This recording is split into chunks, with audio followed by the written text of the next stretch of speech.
Andito tayo ngayon sa first Kainan na Incorporated Celebration, Kainan at Kultura, a Culinary Heritage Soiree, para i-relaunch ang kainan na at i-present sa mga tao yung bagong mission and vision namin. So ngayon, we are already ready to accept members, startup business or upscale business.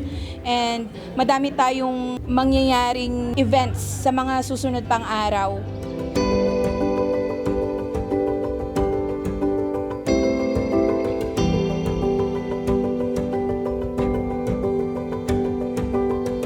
Vision and mission ng Kainan na ay para ipakita sa mga Filipino here in Canada or even non-Filipinos na ang pagkain Pilipino ay maipagmamalaki natin sa kanilang lahat. Isa pa sa mission and vision nito ay para matulungan ang mga startup and upscale business, lalo sa mga event para ma-promote, para makilala ang pagkain Pilipino.